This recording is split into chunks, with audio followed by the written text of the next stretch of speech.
Fantasy Football Factory running backs edition. Obviously, a lot going on. Ben Mintz, Stephen Shea. This is our final positional preview. It's been a fun little mini series. Mincy, how are we doing this week? Man, I'm doing great. I just the winds of change are in the air here. It was a great summer. It was a wild summer. It's over. It's football season. I'm ready to get to work, and I know you feel the exact same way with your move. It is. It's mid 60s in Chicago today, so it's definitely long sleeves weather.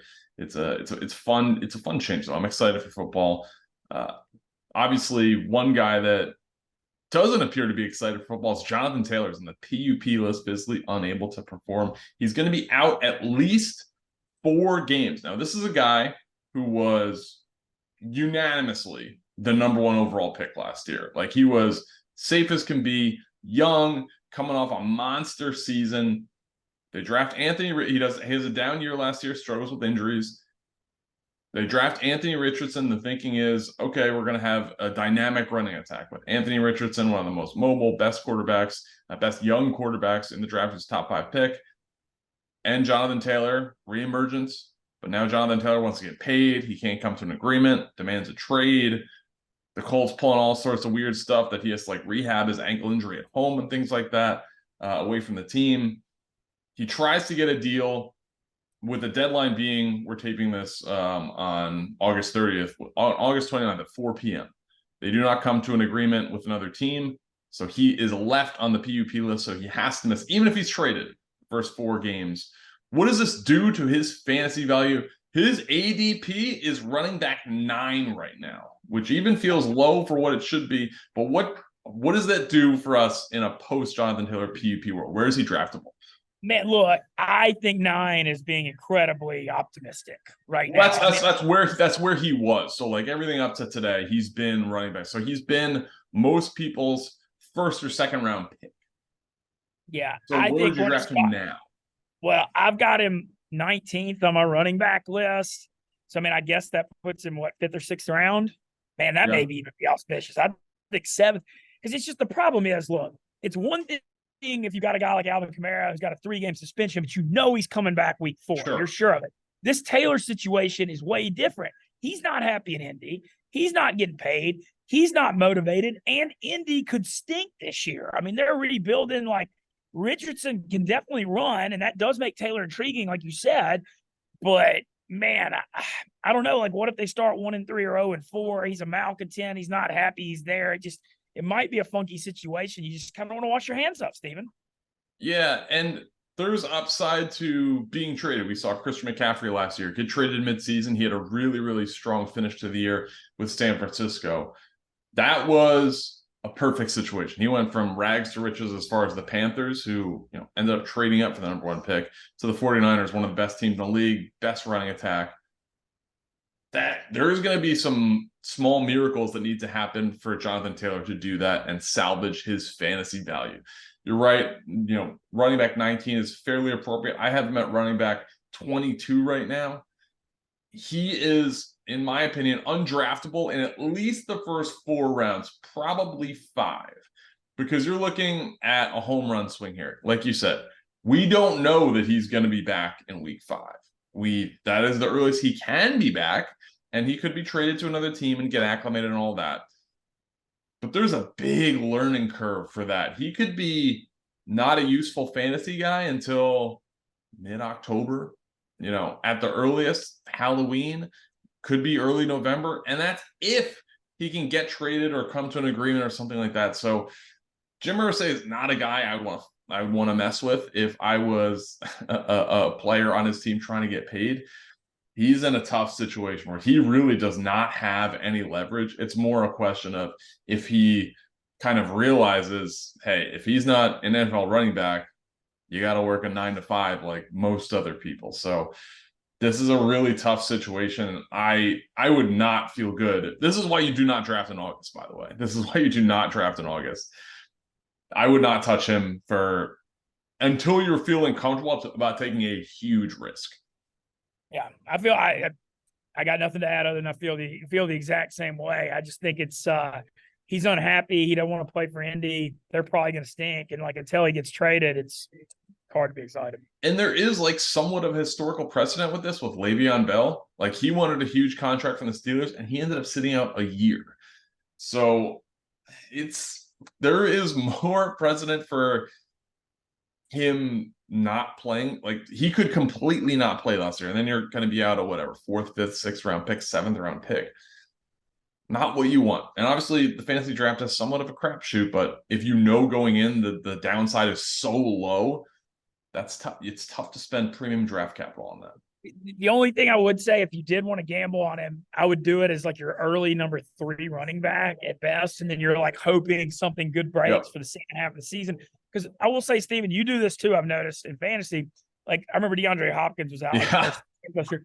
But it's like, if you think you're a good owner and you're going to manage the waiver wire well and you trust yourself to be in contention, you can make gambles like this to like bolster your team down the stretch if you think you're already going to be in contention. Yeah, one thing that I would recommend that if you are going to take a swing on Taylor in the mid rounds 5, 6, 7, something like that, you better have some established running backs to kind of guide your team and get you through this stretch. And that's what we have right here with Christian McCaffrey and Austin Eckler. Typically, they're going to be the number 1, number 2 back. That's what their ADPs are. Both huge. If you're in a PPR league, I mean, these guys are no doubt top 5 picks. They catch so many passes. Where do you have these guys ranked? They are a little bit up there in age. Christian McCaffrey just turned 27. Eckler's 28. Where do you have these guys ranked on your board, and how high would you be comfortable taking them? I've got McCaffrey number 1 overall. I'm just in love with him in that Shanahan offense. I think the move, we saw it last year, the move from Carolina to San Francisco reignited his career. I believe he had touchdowns in like 9 straight games, something like that. And just the way Shanahan's creativity with their weapons, they're going to run the ball. They're going to get him to the ball in space, and just the way they use him at the goal line. I think he's number 1. I know he has a bad injury history, but such is life. I have Eckler's my number 2 running back. I have him number 3 overall. I have Justin Jefferson at number 2. I still, I'm not as high on Eckler as I am McCaffrey. Obviously, he's a very similar skill set, and he scores just a crap ton of touchdowns. I do like him. I don't have anything not to like about him. I just like McCaffrey more.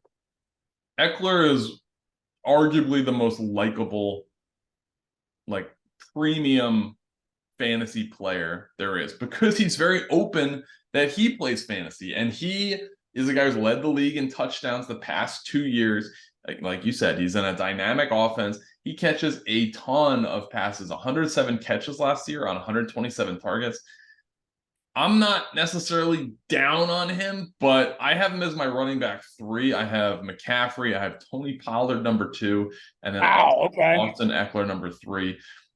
28 years old makes me a little bit nervous, and a lot of his production came with Keenan Allen and Mike Williams hurt. And they, based on their injury history, we could absolutely see that again. But they drafted Quentin Johnson in the 1st round. They're going to have some other options. Like, I'm not expecting a lot of huge games from like Josh Palmer this year for the Chargers. So I think they are going to have more weapons, so Eckler's going to need to be utilized a little bit less. But if you're in a PPR league, especially, like Eckler and McCaffrey should probably be the first 2 picks, just based on their catch volume, in addition to their touchdown prowess. One question about Eckler I have with you, and I'm a big believer in all this, and I know you break everything down too. What do you think about Kellen Moore becoming their offensive coordinator? Look at what he did in Dallas. How do you think that's going to translate to the Chargers? I think it's a big upgrade for the entire Chargers team, especially Justin Herbert. I mean, if you look at Joe Lombardi, like, he doesn't have a great NFL resume, because he was their coordinator last year. So I'm not I'm not the big I'm a big Chargers buyer this year, in the fact that I believe in their offense and think they're going to take a huge step forward. So I think this is good for Eckler. Just the age works against me. He's in a contract year, which is good for fantasy. 28 years old makes me pretty nervous. I kind of knocked older guys down a little bit. I think we're seeing a little bit of a changing of the guard at the running back position. But again, if you're in a PPR league, like, these guys should be the first 2 picks, just based on the catch volume. My only final comment on it before we move on. I don't worry as much about age with guys like Eckler that aren't, he gets 10, 15 carries. He catches the ball. He's not Derrick Henry getting run into the line 25, 30 times a game. So that, like, I feel like that kind of a scat back that, like, I'm not saying age isn't a concern. He's not quite as much of a concern. Yeah, I hear you. 27 is typically the age where running backs start to fall from a fantasy perspective. That was Christian McCaffrey's 27 now. Eckler's 27 last year. He's 28 now. We're just, getting to that point. I'm trying to be a little bit risk averse there. Speaking of a changing of the guard, young guys, Bijan Robinson. Some people have him as like running back one. I don't really see it yet. The Falcons run the ball more than anybody. But where do you see Bijan going and dress? Like, are you comfortable spending a first round pick on him? I mean, the Falcons ran for 2,200 yards as a team last year. Is this a guy that if you're in the mid first round or back end of the first round, you're taking in a fantasy draft? Late first, early second. Look, there's a lot to like here. Arthur Smith, the head coach, drafted Bijan Robinson. The B is Derrick Henry, like Derrick Henry was when he was the offensive coordinator of the Titans. The Falcons actually, have a pretty good offensive line. It's a little sneaky. When you look at Bijan Robinson, I mean, everything on paper looks great. I've just been down this road in fantasy, and it never works out when you take a rookie as the top 5 pick at running back. I feel like there's one every year. I mean, he's certainly not going to be Clyde Edwards-Helaire. That was the biggest example. But I just look, he's valued so high already. I do like him. I'm just not taking him over guys like Nick Chubb or Saquon Barkley just yet. That's my thought. Yeah, I think that's fair. I actually recently moved him down a little bit. I have him as running back 5. His ADP is running back 4, which I think is pretty understandable. And you're right, I have him 1 below Nick Chubb. We just haven't seen it yet. And if you're talking about a first round pick in fantasy, that's a pick that you cannot miss on. And nobody can say with certainty that this is going to be a hit pick as a first round.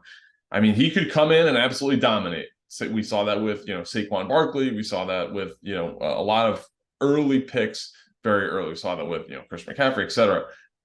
That's not a guarantee. Like you mentioned, we have seen guys flame out. And sometimes, especially with rookies, it will take them a couple weeks to kind of get up to speed and get used to the speed of this game, the NFL game.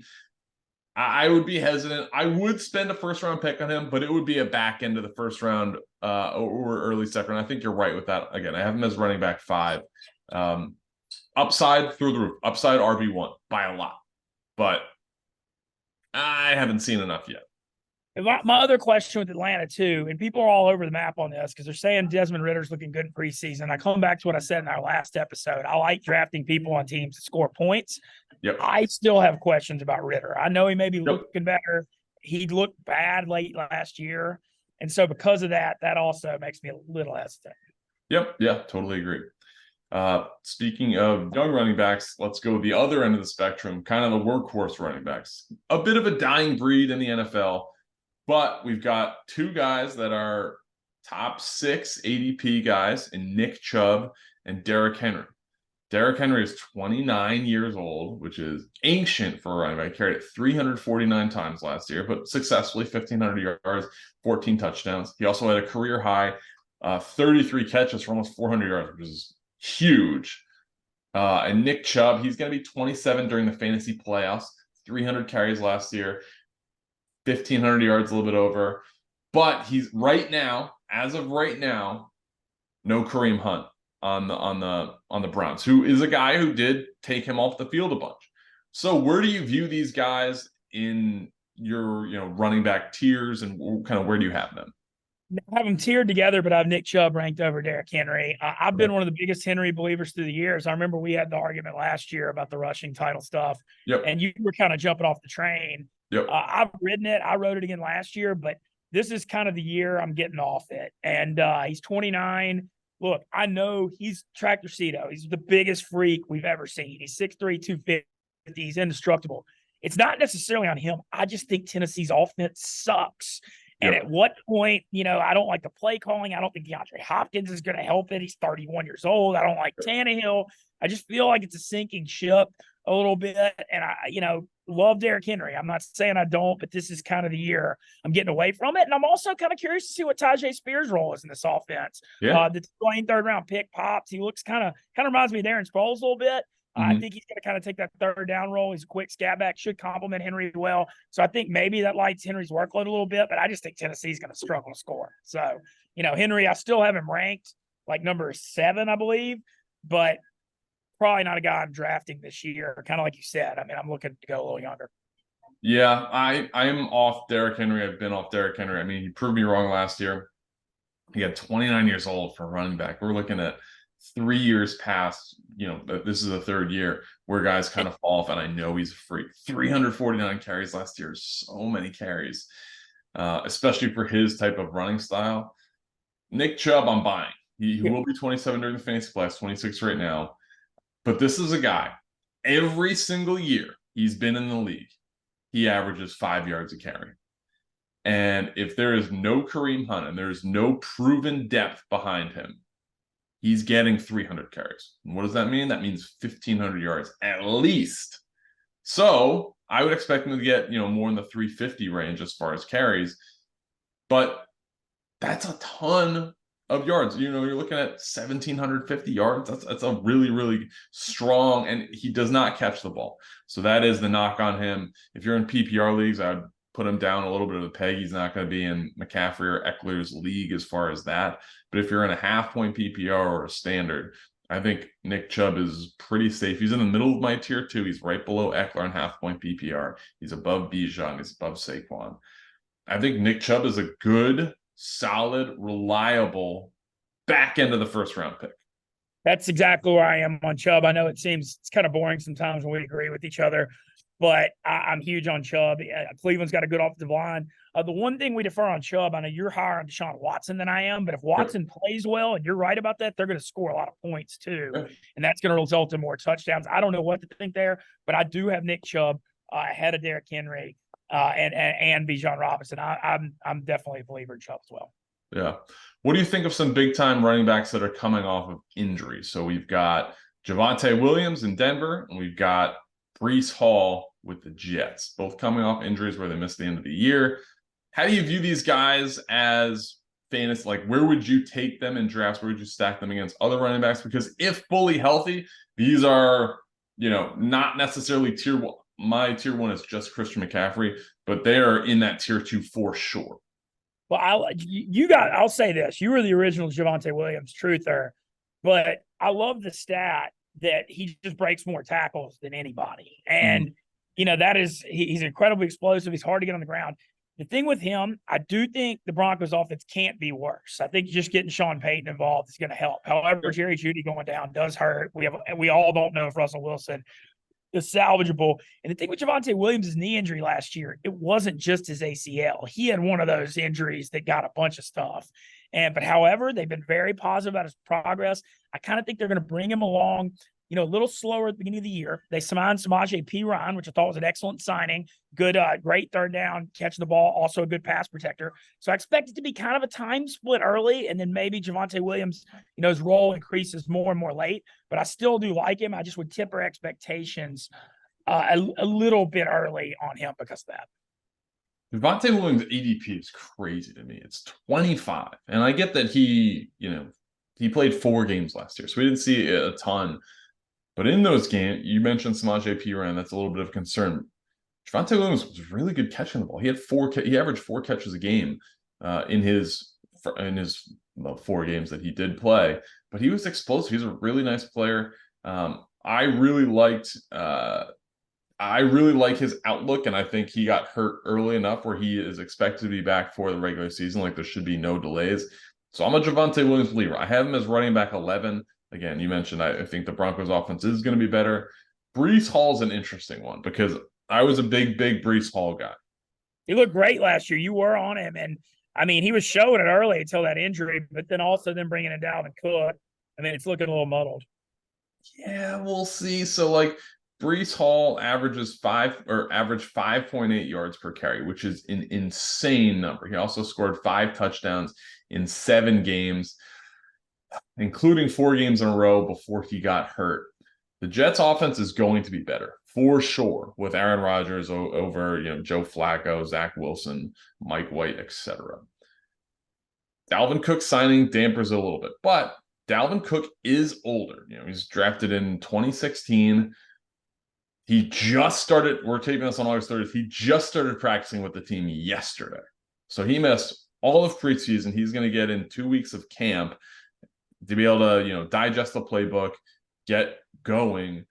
Breece Hall has been back at camp. He came back about a week ago. I think Breece Hall is undervalued right now. His ADP is 14. I think it's going to sink a little bit due to the Dalvin Cook signing. I am big time buying Breece Hall because I think he's going to be the goal line back. I think he's going to be able to catch passes. And again, 5.8 yards per carry. The Jets' offensive line is a little bit of a mess as a lot of guys are hurt. Dwight Brown, who knows when he's coming back. The guy Beckton's name starting right tackle. I saw Beckton. I'm glad to see him at least back healthy, though, because that was bad last year. Yeah. So I think Breece Hall could be a force. I mean, his ceiling, it wouldn't shock me too much if he ends up RB1. I don't think he will be, but I think he has that type of potential. I mean, 5.8 yards per carry, scoring a touchdown in his last 4 games before he got hurt. Like, this is huge production. Again, his ADP is 14. I have him at 10, which is conservative in my mind. I am absolutely taking a mid to late second round pick on Breece Hall and being happy with it. Woo, man. Look, you know what I like about you, Stephen Shea? You're a man with bold takes. You're not afraid to lay your nuts on the line. You did it, hopefully. I mean, we all remember Antonio Gibson, but you've also hit a lot of them too. I don't want to stay negative, but I like it. You know what I mean? Bold men make bold moves. I'm not as high on Breece Hall because he's coming off the injury and the Cook thing. I see your logic, though. I do see the Jets being a lot better. I kind of had him hanging out at like 19 or 20, something like that. But, you look at his career at Iowa State, he was awesome there. Both him and Purdy were. And look how much they fell without him. So, look, I mean, if they score more points and they're more explosive, I see your logic. I'm not necessarily going to go that high on that. Sure. Go ahead. I have a guy who's my bold take here now that I am huge on this year that I've got ranked 7 or 8 spots ahead of everybody else. And that's David Montgomery for the Detroit Lions, because I love the role he's stepping into the Jamal Williams role when he led the NFL in touchdowns last year. And he's going to be in that role. With Lions have a really good offensive line. They score a ton of points, especially in home games. DeAndre Swift was a malcontent, always hurt. He's in Philly now. It's going to be Montgomery running. Jahmyr Gibbs is going to be the Kamara type role. But I'm going to look at futures. I think Montgomery could score at least 12 touchdowns this year. He's stepping into that exact role Jamal Williams had with the same O-line, same explosive playmakers, and he's a guy I'm extremely high on. I've got him he's ranked. Most people have him like RBs. I've seen him 21, 22. His ADP is 26. I've got him like 14 or 15. That's how high I am on him. Who's sandwiched around him? What's up? Who's like above him, below him? Around him, I've got Alexander Madison, Travis Etienne. I've got Najee Harris behind him, Aaron Jones behind him, Jonathan Taylor behind him. Wow. So you have David Montgomery over Najee Harris. Yeah, I'm worried about Warren getting stuff, and I don't know. I'm off this Najee thing right now. Okay. But I just really think the thing with Montgomery is I love the role he's stepping into. Look what Jamal Williams did last year. That's the role he got. He's sitting in a really good position because of that situation. Mm-hmm. Wow. Okay. I'm not as high on David Montgomery. I have him RB25. I have him 1 below Jahmyr Gibbs, 1 above Kamara, who would be higher had he, been able to not beat a guy up. Obviously suspended the first 3 games. I could see that. David Montgomery, I think, was a sneaky good signing, especially from a division rival. So I see the logic there with him just filling the Jamal Williams role. Let's talk about Tony Pollard. We have to talk about him because you just said you've got him number 2. Yes. Look, I love his ability. I just don't like the fact that he got hurt at the end of last year. That's the only thing with him. When he's talking about number 2, he's coming off that bad injury in the playoffs. Bad injury. Yes, he had a broken leg. Okay. That is a recoverable. It wasn't like he, shattered his knee, torn patella, or some horrific injury, even an ACL. Like, he broke his leg. That is a normal recovery. Should be fine in a few months, and he is expected to go early. No, I really like him. I thought I had him pretty high at running back 6, but number 2, his upside is there. I think Deuce Vaughn will get like 20% of the workload. I know he's looked really Sure. good in preseason, Mm-hmm. but that still leaves a ton for Pollard. Zeke Elliott's gone. And I actually think the Cowboys offense improves a ton this year for a couple of reasons. They finally got some help at receiver. Their receiving core, after they traded Amari Cooper, went to hell. They had too much on CeeDee Lamb. Gallup's coming off the injury. I think Cooks is going to help, and Gallup's now their number 3, a year removed from the injury. So I think he should be a little better off. So I like all that. I also didn't really like, I know you like Kellen Moore for the Chargers, but I thought Kellen Moore like tried to turn Dak into a pocket passer too much and like really was dropping back too much, wasn't being balanced, wasn't running enough, wasn't rolling him out enough. And so hopefully the new OC, the skill, it'll be better for their skill set. They've said that they want to run the damn ball, and they have traditionally always had a good offensive line. I think Tony Pollard, given, he had 1,000 yards last year on 193 carries. So if we can increase that to, 250, even 300, like the yards are going to pile up. 1,378 yards last year on 232 total touches. Expect to make a full recovery. Should be good for week 1. So I'm big buying Tony Pollard. So you have your number 2 running back. What overall draft would you have him, like 5, something like that?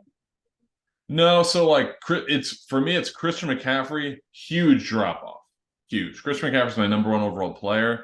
Then I'm going Jefferson, Tyreek Hill, Jamar Chase, Kelsey. I'm going Diggs. I'm going Garrett Wilson. Like before, okay. I'd feel good about taking Tony Pollard back into the first round. Okay. No, and I actually like that strategy. I know, Steven, you wrote your blog. Check out his blog about reiterating the zero RB strategy. I agree with all that, specifically because you see stuff like what happened with Jonathan Taylor last year. I think you're just way better off investing in a wide receiver or a Kelsey that is going to be out there and more consistent. The running back stuff is just the injuries. It's just extremely high variance. When your first round running back goes down, it just sinks the season. The big takeaway from the zero RB strategy is, yes, like looking at it at the surface, is that running backs can get hurt. But what the part that I find more valuable is that if you look at guys that finish in the top 25 of scoring, there's such a small drop off from first round running backs, and in part that is due to injury, than running backs you pick in like the 4th round. So you can get similar production later. With wide receivers, there's a huge drop off after the 1st and the 2nd rounds. So it's a safer investment to draft one of those guys, in part due to health and injuries of running backs. But just like, we saw guys last year, Jamal Williams is a great example, like very, very late round pick. And he's, a top 25 scorer. You see consistently guys that are mid to late round picks pop off and be really, really, really high scores. Travis Etienne, another good example. So, I think that the value is either, wide receiver or Kelsey first round. But, if I had the first overall pick, I'm taking Christian McCaffrey. I've got one more running back I've got that's ranked really low that I'm extremely high on this year is Khalil Herbert of the Chicago Bears. Same. Yeah, I just look. If you watch, and I know, Steven, you watch a lot of NFL football. I do too. If you watch the Bears the last couple of years, when he'd come in the game, his explosiveness compared to Montgomery was popping off the screen. I mean, you could watch it, and he just had that burst. And then you look at, I talk all the time. I love running backs on teams that have quarterbacks can run because it's so hard for the defense to account for. Obviously, we know Fields can run, Justinho can run. And I think that Bears offense is really going to take a step forward, adding DJ Moore. And I think Herbert, I'm seeing that, like the ranking sheet I'm looking at, I'm as my number 30 back. I mean, I've got him at like 21, and I think even that's low. I think there's a chance he can really step forward. And, we don't know if he can carry the load for the whole year because he hadn't had to do that just yet. But man, I think he's an 11 or 1,200 yard guy if he does. Easy. So this is baffling to me. His ADP is running back 38. That's which is crazy. Bananas. What are people watching? I have him as running back 15. Okay, yeah, you've got him right there. I have 21, and I think that's low. So 235 touches are now freed up. David Montgomery is gone. He's averaged 5.7 yards per carry last season. I mean, I know the Bears signed Deontay Foreman. They drafted Roschon Johnson, which is a little bit of an unknown. This was Bijan Robinson's backup at Texas. He looked good in the preseason. but I still think this is Khalil Herbert's. I mean, again, you just mentioned every time he gets carries, he looks great. 5.7 yards a carry. That's not a fluke. That's another reason why I'm high on Breece Hall. I just mentioned 5.8 yards a carry. Like that's a ton of yards. Even if they have a fall off, they go down to 5. That's Nick Chubb level production, which is great. So big time on Khalil Herbert. I really like him. He's my RB15. I think I would feel comfortable spending an early 3rd round pick on him and not look back. Yeah. No, I love it. I think you're going to see a lot of draft strategies with me loading up on receivers, Kelsey, et cetera, and then ending up with Khalil Herbert, Montgomery at running back, and then, just drafting some other depth guys, and I'll be fine with it. I agree. I could see that a lot. I got a couple more I want to comment on too. He's a guy that maybe isn't as sexy as he used to be, but I still think Joe Mixon's a top 10 running back. And I also think Samaje Perine leaving. I actually like Perine leaving because Mixon's going to be on the field all 3 downs. I know he's not as sexy, but I think he's going to catch more balls and just be like steady. You just went, so you don't agree. I hate Joe Mixon this year. Okay. 8. He's RB13 ADP. I have him as 20, and I almost I've got him 10. Yeah, he's finished as an RB1, which is a top 12 RB in 4 of the last 5 seasons. He only had 2 100-yard games last year. He did set a career high in catches with 60. You're going to need that. With Samaje Perine gone, that kind of frees up a little bit more of that role. He can catch the ball. He's a bigger back for sure, and he's in a high-powered offense. I'm just not a Joe Mixon guy. He's getting up there in age, just looks slower. 2 years ago, big Joe Mixon guy. Last year, this year I am fully off the Joe Mixon train. I have him 1 below Bijan Robinson. Oh wow! Okay, well we're gonna disagree. Well, we definitely disagree. We're definitely disagreeing on that. Yeah. What other running backs do you feel are either overvalued or undervalued? Okay, I got a few more to comment on here. Sure. All right, some other ones. Look, honestly, I want to ask you your opinion because I can't figure out this Alexander Mattison thing.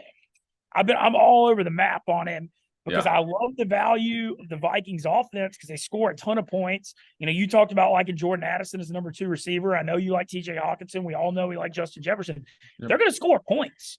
Yeah. So, but my question on Mattison, he's looked good in relief, but Cook, I just don't know if he can carry load for a full season. But the upside is tremendous. I have him RB14, but I literally am still not totally sure how I feel about him. And I'm just like to hear your thoughts.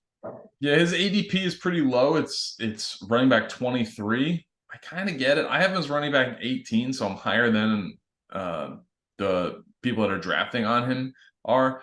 He's averaged 3.9 yards per carry the last 2 seasons. Not very good. You want to see like 4.5 or above yards per carry. He's in an explosive offense. He's a big back. He should score some touchdowns. I don't think he's going to deliver a lot of like 100-yard games. I actually view him as like similar to Joe Mixon, but he is younger and he is also in a good offense, and he's the guy. I'm not really buying him like yardage total wise. I don't know how many catches he's going to have. He's been the most popular guy in town is the backup quarterback. Everyone was banging the drum for Alexander Mattison. We need to see more of him. I don't know that we do. Okay. And then a couple more I'm going to ask about. James Cook stepping in Buffalo. Devin Singletary now a Houston Texan. Devin Singletary, the all-time, one of your favorite terms, a jag. He was like the all-time. Literally, he was just a guy in there all time for years. Cook, we saw, kind of struggled early last year. Emerged more, was getting more carries down the stretch. Buffalo, like Allen keeps it so much around the goal line and stuff that it kind of hurts the running back. But Cook seems to be the RB1. I've got him ranked as my number 17 running back. I like him. He's kind of a guy I'd be targeting a little bit, but just curious your thoughts on it. His ADP is running back 32, which I think is too low. I have him as 21. I have him 1 below Joe Mixon. He only had 110 touches last year, so that is a negative. But you mentioned Devin Singletary is gone, so that frees up 215 touches. But Damian Harris is in. So I almost think of those guys are like kind of a swap. I do think goal line Harris is a goal line back too. Yeah. I do think Cook is going to get more touches, and this is a crazy stat. 27% of James Cook's 89 carries resulted in either a first down or a touchdown. Oh wow. So that's a crazy stat. I think he's going to get a lot more work. He does catch the ball. I like him better than the industry. I don't love him. I have him as RB21. He's a mid-round pick for me, but I think he has great upside, obviously, with that Buffalo offense. Okay. And then next guy I want to mention is Isaiah Pacheco.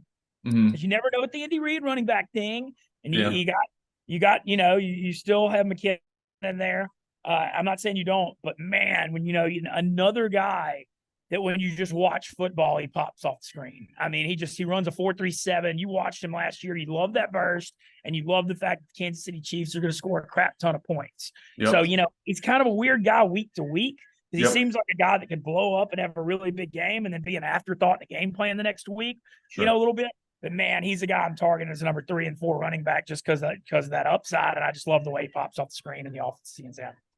Yeah, no, he's certainly an interesting guy, and we saw him, when he's going to be part of the, most likely the highest scoring offense in football. So there's certainly value to that, and he is the guy.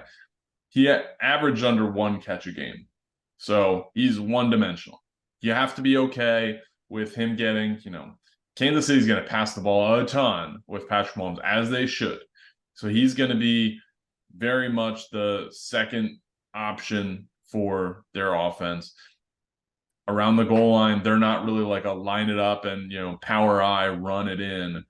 I could see him being like a 900-yard, 5-6 touchdown guy with very little receiving production. I have him in the mid-20s. I have him as running back 23. Okay. I like a little more than you do. I have him like 22, but okay. I just like his upside. The next thing I want to ask about is, one of your boys from last year, and now New World in Green Bay, Jordan Love in at quarterback. You got to think that's going to hurt the fantasy. They're not going to score as many points, but we've seen them, through the years. Aaron Jones is still an incredibly effective player, great skill set, catches the ball, runs the ball, et cetera. However, A.J. Dillon getting more and more carries. A.J. Dillon, your guy. Yep. Also, you got to think Green Bay is going to really pound the football, and they're already running it with Aaron Rodgers. We've talked about that through the years. However, how are you managing Aaron Jones? Where are your rankings on Aaron Jones versus A.J. Dillon, and what are your thoughts on that situation? So I'm getting off the A.J. Dillon train. It's been a fun ride, but I think I'm done. He's averaged a declining yards per carry each of the last 3 seasons, which is not what you want to hear. I do think Jordan Love can be sneaky pretty decent. I think if you're in a super flex league, if you have him as quarterback 3, that is incredible. A.J. Dillon, though, I'm low. I have him as RB 30. His ADP is 29. I am higher on Aaron Jones, which is a little bit, contradictory to former philosophies that I mentioned earlier, because he's 28 years old. But 5.3 yards per carry, only 2 rushing touchdowns. I think that has to go up. Like 2 is very little. Dillon was getting 5 receiving TDs, which is good. 59 catches, almost 400 receiving yards. He's a dual threat. He's getting up there in age, but he's still, kind of the heart and soul of that team. He's got, you're going to see him with the sunglasses, the championship belt, very likable guy. I think that Aaron Jones is a mid-level fantasy player. I have him below Khalil Herbert. I have him above Ramondre Stevenson, who I'm very out on. But, Aaron Jones, he's a decent player. I have him as RB16. He's going as RB17 right now, so I have him a little lower because I think the receiving. Rodgers used him so well in the passing game, and I think the receiving stats may go down with him with Jordan Love. So we'll see on that. We're still firing away rapid fire at Stephen Shea. A couple more I want to fire at him. Travis Etienne with Jacksonville. Love the way he catches the ball, love his skill set. You got an offense that I think is going to really break out this year. They got a weak schedule. You got a lot of weapons at wide receiver, Lawrence stepping forward, Evan Ingram. Tank Bigsby, I do think, is going to get some of the carries, maybe, but Etienne's still the number 1 guy. How high do you have him ranked? I have him RB7. I have him 1 below Saquon Barkley. He is the beginning of my tier 3. And I had to temper this a little bit. I wanted to put him as top 5. He was so good at the end of last year. 2 worries for me. One is Tank Bigsby, who's had a great preseason, bigger back. He could be the goal line. If I'm Doug Peterson, and I'm looking at this objectively, I would probably rather have Tank Bigsby as the goal line back.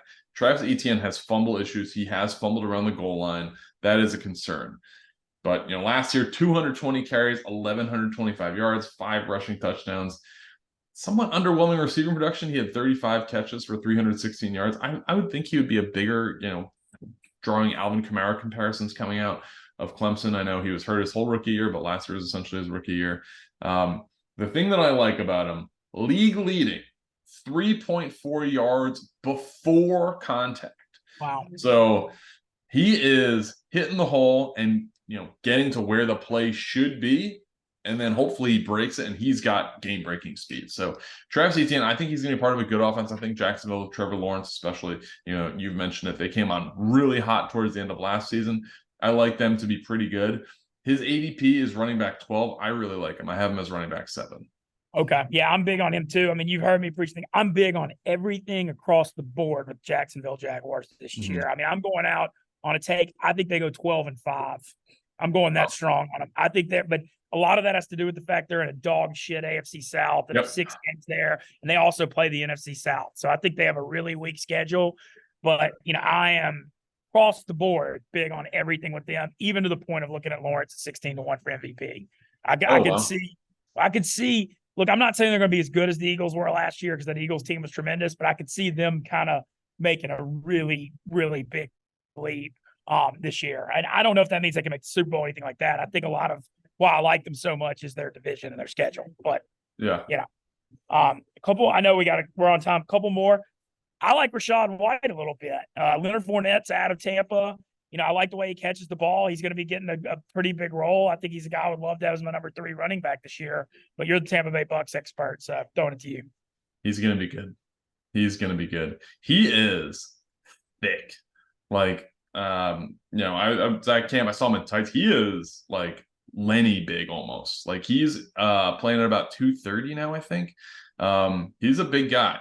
129 carries, 481 yards, 1 touchdown, only 3.7 yards per carry. Did have 50 catches last year, which is big. Now, Tom Brady threw to running backs a lot, and Rachaad White developed a role as kind of the third down back last year. His pass blocking got better as the year went on.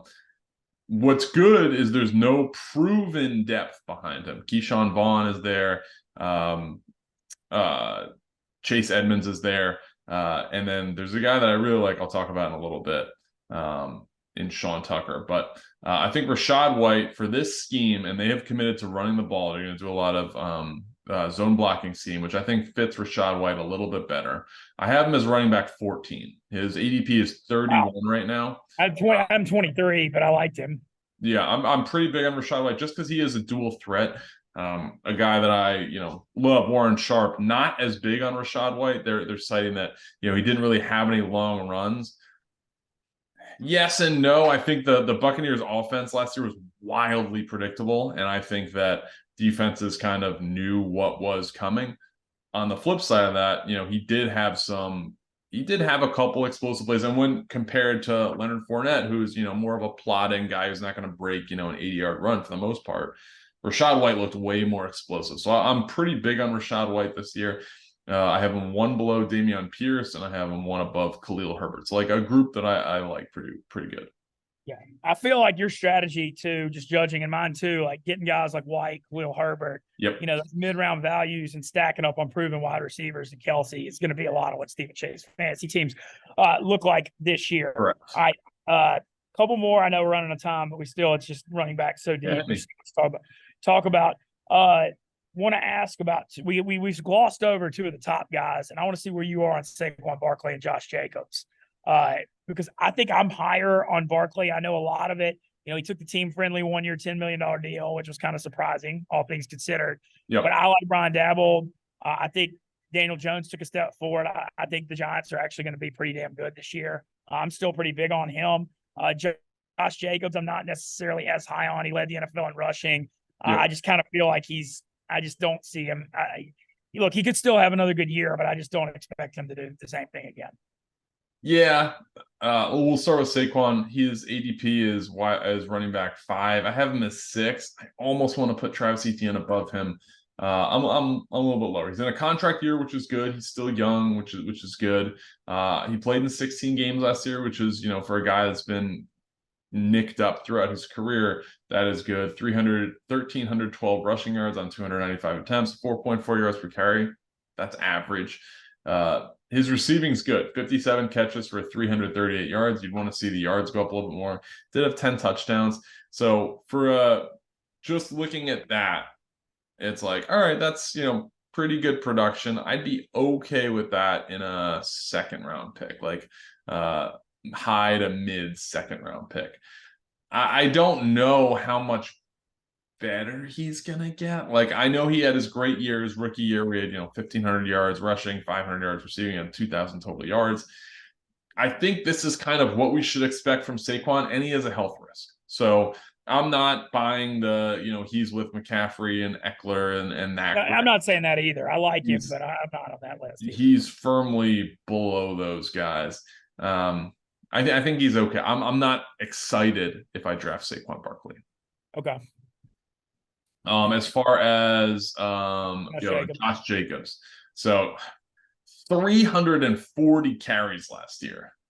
That's a lot. We typically don't see guys have that many carries and then do really well the next year. I mean, it's 20 carries a game. He ran for 1,653 yards, 12 touchdowns. Also caught 53 passes for 400 yards.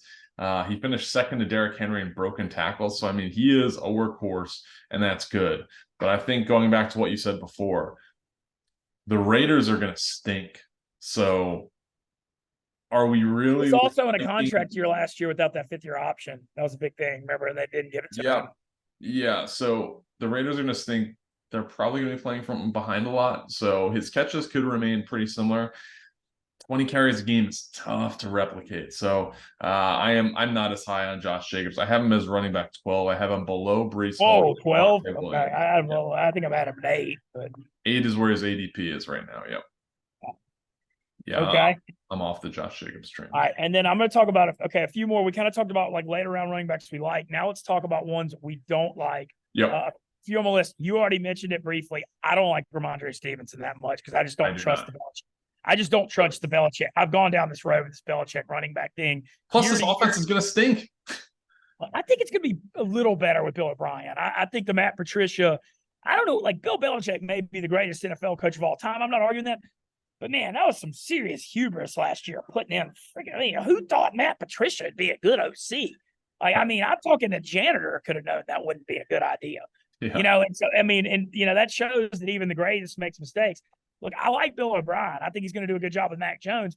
I just don't like the lack of explosiveness in this offense. They don't have anybody that can stretch the field, and they hadn't for years since Brandon Cooks was there. Like, I think Mac will be efficient, but, I don't think Zeke Elliott's, like, going to do that much. I think he's older, but he still could factor in maybe some goal line stuff. But it's just year after year we've seen this. Every time somebody gets in love with some New England running back, I remember Stephen Ridley was the guy back in the every time we go down Damian Harris, you just never can trust this guy with this thing, and I'm not trusting that. Yeah, I'm pretty low on him. He's going as running back 12. I know he catches the ball. I know he's a big back. I know he's probably going to get goal line carries. I have running back 17. I have him one below Aaron Jones, one above Alexander Madison. 279 total touches last year. Just not great. I mean, he was over 1,000 yards rushing, 5 yards per carry, 5 touchdowns. Averages 2.9 yards per contact before contact, and that's good. And Damian Harris is gone. But yeah, the New England running back thing, it never really works out. So while he is basically a creative player as far as like size, catching ability, I'm not loving the fit as far as fantasy. The next guy I think overrated is Kenneth Walker. I just agree. Yes, the Seattle running back situation is similar to New England, dude. It's like a body count every year. And I think a lot of it has to do with that Pete Carroll believes in all that competition and practice. But, man, it's always just who's healthy and an able body. But, like, week 6, it's been like that forever. And, they have Grant Charbonnet now, who I love at UCLA. And I don't trust Walker either, is basically my point. Yes. I'm out on, like, all Seahawks, really. So, DK Metcalf, Tyler Lockett, I think, is always going to be undervalued, so he's a good mid-round pick. JSN's already a little bit nicked up. Jake Bobo appears to be a potential guy in the future. Dude, But he's good. Yeah, watching him at UCLA, he's really good. yeah, the Charbonnet pickup, second round, like he was Kenneth Walker was so good last year. He's had a groin thing this preseason. For the Seahawks, a team that sees him every day, to spend a second round pick on Charbonnet is puzzling. So I'm out on Kenneth Walker. His ADP is 15. I think he's probably going to be in a timeshare. So that's way too high for me. I have him as running back 28. I actually don't hate targeting Charbonnet late with Walker already being a little banged up, and just the way Seattle's running back. I feel like at some point he's going to be the starter at some point this year. Just the way the Seattle. I mean, through the years, like since Marshawn Lynch has been gone, it's been a revolving door over and over and over again, and you just play the pot hand. And then I guess the final question I have before I let you take over: how Alvin Kamara out the first 3 games? I'm seeing his average. I mean, he's way down the board. He's a guy I might target to be my number 2 or 3 running back, though, because I do think he'll have value after week 3. Where do you have him ranked? I have him pretty in line with industry. So he's ADP is 27. I have him at 26. I have one below David Montgomery, one above DeAndre Swift. He's 28 years old, which I hate. He is that type of, scat back, like you said, not a ton of tread on his tires. Suspended the first 3 games. I don't know how great this offense is going to be. Derrick Carr, does throw to backs, which is good. He's averaged 4.1 yards per carry the past 2 seasons, which is not good. If you're drafting Kamara, I think he goes up a little bit in a PPR league for sure, because that's where his value is. But yeah, just being suspended 3 games, not loving that. So I have him. I think, this is what we talked about before with, Jonathan Taylor. This is a potential good target if you have some guys are going to start the season, not young guys ideally, and can get you through the first 3 weeks. I think he could be surely a serviceable RB2, but you're going to eat the first 3 games. Yeah, that's my thoughts. So I'd love to get him as my RB2 and just load up on guys like Herbert, Montgomery, and these mid rounds. And I know this is going to come as just a huge shock, but I'm higher on the Saints offense than Stephen Shea is. I really like. It's kind of one of those things in theory. Like in theory, you look at it, and you're like, damn, they got freaking Taysom Hill and Olave, and can Mike Thomas stay on the field? And I like Shaheed stretching the field and pick up Jamal Williams and Miller. I do have some questions about the Saints offensive line this year, though. I'm a little worried about some stuff there. And we'll see if they can just stay. The health stuff's been a problem the last few years. So I'm really hoping Trevor Penning gonna, full year at left tackle. We'll see how that goes, because last year he pretty much missed it. But I still think the Saints offense is gonna have good fantasy value. They also play extremely weak schedule. And actually, check that. Hadn't asked you about Jahmyr Gibbs yet. That's the final one I wanted to ask. Speaking of Kamara clones. I mean, his ADP is 38. He's a rookie. I have him at 24, which I don't think is crazy. I think he's going to be in that type of, Kamara type role. David Montgomery signing obviously hurts him. I have him one above Montgomery just because I like the catches factor, but they were really excited when they drafted him. And I know that he's going to have a role. He's a low end RB2. He's my 24th running back. Okay. I just like that, he's a PPR guy. I think at a full-point PPR, you do got to think when Detroit drafts him 12th overall, there's a freaking plan for him. He is going to be lightning on that turf. A cautionary, you love the fast turf. Dude, look at Detroit. You make fun of that. Look at Detroit splits, how many points they averaged a game at home versus road last year. Tell me I'm not onto something. You're right. A cautionary tale. So if you were going to draft a rookie running back, patience. It was several years ago where I drafted Alvin Kamara, 2017, late round pick, but I was very excited about him.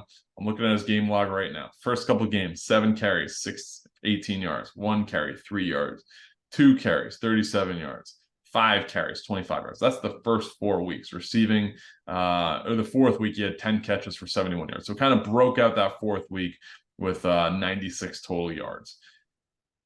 You got to be patient with these guys, because the rest of the year, he was very good as far as catching the ball, rushing the ball. He was better. Still never had a 900-yard season, I believe, but definitely better. You got to be patient with these guys. If you're drafting Jahmyr Gibbs, and he doesn't do anything the first 3 or 4 weeks, you almost got to expect that, and you got to take your lumps early. So just be aware of that. Don't cut them. You're going to have to be patient. These guys don't pop week 1 all the time. Yeah. And I'll expand on that too for a second. I agree with what you're saying. And I think if you're a good owner, what you see down the later part of the season is the rookies emerge more and running backs get hurt. And it's almost worth, you'll see a lot of trigger happy owners cut these guys and you can try to stash them cheap. And then like late in the year, you'll see rookies get more and more carries come fantasy playoff time. You'll have some options. So I think you got to be very conscious of that.